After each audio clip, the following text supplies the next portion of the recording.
Hello everyone, good morning. This is Mamta Verma and I welcome all of you at my class that is UGC NET with Mamta Verma.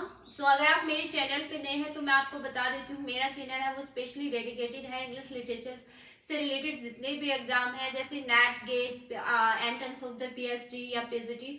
सो मैंने मेरे channel पे है वो literary theory है जो net में 25 to 6 30 question जहां से आते हैं उसको मैंने कंप्लीट करवाया है लिटरेरी थ्योरी इन बाइलिंगुअल मतलब हिंदी और इंग्लिश बोथ में मैंने एक्सप्लेन किया है. उसके बाद मैंने ब्रिटिश हिस्ट्री है जो बहुत ज्यादा इम्पोर्टेंट है जो किसी भी एग्जाम में जहां से 70% जो सिलेबस है वो ब्रिटिश हिस्ट्री से पूछा जाता है उसको स्टार्ट किया है. और अब हम नेक्स्ट क्लास में हम पुरिटन एज है उसको कर रहे हैं. पुरिटन एज में भी हमने जो जिसके नाम से एज को जाना जाते हैं जॉन मिल्टन है उसको डिस्क्राइब किया था. लास्ट क्लास में मैंने उसकी जो एपिक पोइम है पैराडाइज लॉस्ट बुक 6 है वहां तक हमने कंप्लीट कर लिया है. बुक 6 को मैंने लास्ट क्लास में डिटेल में डिस्कस किया था. Now let's begin the book 7 of paradise lost. So paradise lost book 7 है. ये स्टार्ट होती है जॉन मिल्टन है वो एक म्यूज है उसको इन्वोक करता है. म्यूज यूरेनिया जो म्यूज होती है Urania is the muse of astronomy जो स्पेस से रिलेटेड लाइक जो सन मून प्लैनेट स्टार इनकी लाइफ से जो रिलेटेड इनकी जो स्टडी करता है एस्ट्रोनॉमी जिसको बोला जाता है. तो ये म्यूज है वो इसी से रिलेटेड है. सो म्यूज जो यूरेनिया है उसको क्या है कि जॉन मिल्टन है यूरेनिया. ओके सो ये यूरेनिया म्यूज है जिसको जॉन मिल्टन है वो इन्वोक करता है बुक 7 को स्टार्ट करने से पहले. सो यहाँ लास्ट क्लास में है जो रफील मैंने बताया था गॉड का जो मैसेंजर है he is now already present in the Eden of garden में है वो. और वो एडम उससे पूछता है अबाउट द क्रिएशन. तो वो creation of the earth and creation of the और the fall of the man इसकी स्टोरी लास्ट बुक में वो कंप्लीट सुनाता है एडम और ईव को. न बुक 7 में एडम है वो क्वेश्चन पूछता है उससे कि why God created the earth why and how God created the earth. तो वो पूछता है कि गॉड ने अर्थ को बनाया क्यों. What is the reason behind the creation of the earth? अर्थ के क्रिएशन के पीछे गॉड का रीजन क्या मतलब क्या कारण है गॉड ने इस अर्थ को बनाई क्यों बनाया और इसको कितने टाइम लिया मतलब टाइम कितना लिया इसको बनाने में बनाया कैसे. एडम ये क्वेश्चन करता है रफेल से. तो रफेल उसको बताता है फिर गॉड ने क्रिएशन को कैसे बनाया. सो गॉड ने अपना जो सन है सन ऑफ गॉड जिसको बोला जाता है उसको ये काम दिया the creation of the earth. And वो भी एक गॉड ही है. गॉड का son is also called God and God take the 6 days to the creation of the अर्थ.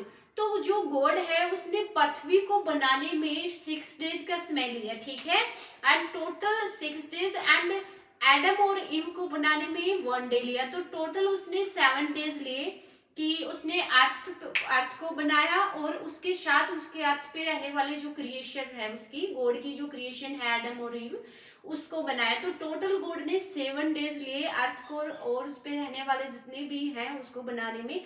फिर वो डिटेल में बताता है कि गॉड ने अर्थ पे क्या क्या बनाया है. तो गॉड ने अर्थ पे जितनी भी चीजें आज हम देख सकते हैं all are present on the earth that is totally made by the God. So हम सी देखते हैं river ponds mountain grass different kind of trees different kind of animals birds human species हैं. ओके सो जितनी भी चीजें earth पे present है that is totally made by the God. और इसको बनाने में गॉड ने 6 days का समय लिया. Okay and last 1 day take to create only Adam and Eve. और एडम और ईव को बनाने में उसने कितना समय लिया. एडम और ईव को बनाने में सिर्फ 1 दिन लिया ठीक है. तो 1 दिन एडम और ईव को बनाने में लगा और 6 दिन जो 6 days है बाकी के वो होल यूनिवर्स मतलब अर्थ जिसको बोलते हैं उसको बनाने में लगा. ओके नाउ जो एडम है वो जो रफील है वो बताता है कि अर्थ है that is a beautiful place and it is connected directly to heaven. तो अर्थ है ये एक चेन के थ्रू हैंग है. Okay earth is hang by a chain. Okay and this chain is connected to the heaven, और ये chain है वो हेवन से कनेक्टेड है, मतलब हेवन और अर्थ के बीच में एक चेन है जो अर्थ को नीचे लटकाती है उसी चेन से, और ऊपर जो हेवन, जिसको हम हेवन बोलते हैं। तो अर्थ और हेवन के बीच में जो कनेक्शन है जो दोनों को बांध के रखता है वो एक चेन का है, ठीक है। तो बुक 7 है वो यहीं पे कंप्लीट होती है। और बुक जो 8 है, ठीक है ना, बुक 8 है, क्योंकि बुक 7 और 8 ज्यादा लेंथी नहीं है तो मैं दोनों बुक्स को इसी क्लास में एक्सप्लेन कर देती हूँ। नाउ बुक 8 है वो स्टार्ट होती है जो रफिल है, then he explain about the space. तो एडम है वो पूछता है about the motion of the star, sun, moon, planets, इन सब के बारे में पूछता है। तो रफेल है वो एक एक चीजों को एक्सप्लेन करता है। देन एडम उससे पूछता है कि why the God made, you know, why and how God made Adam and Eve. तो वो खुद के क्रिएशन के बारे में पूछता है कि उसने एडम और ईव को क्यों बनाया, ठीक है। देन रफेल एक्सप्लेन करता है कि सबसे पहले गॉड ने एडम को बनाया so that he can take care, he can perform all his duty in the Eden of garden. So Eden of garden जिसको अर्थ बोला जाता है, ठीक है, Eden of garden is the earth himself, okay. So Eden of garden में जो Adam और ewe रह रहे हैं अभी, ठीक है, तो उसको, ताकि वो उसमें अपना कार्य है वो कर सके, ठीक है। सो उसके बाद है गॉड ने सोचा कि अकेला एडम है, how he can live, how it is possible to live, you know, without any another human beings on the earth। तो एक सिंगल इंसान है वो अर्थ पे कैसे रहेगा। तो गॉड ने सोचा कि why he should create his companion. तो उसका एक कंपेनियन है जो ईव है, उसको बनाया उसने, so that they both can spend the time to each other, they both can share their feelings and emotions to each others, they both can talk to each others, they both can, you know, live their life with each others. तो इसलिए उसने ewe को बनाया ताकि वो दोनों है अपनी जिंदगी है वो आराम से जी के अर्थ पे अपना टाइम स्पेंड कर सके, अपनी फीलिंग्स को एक दूसरे के साथ शेयर कर सके।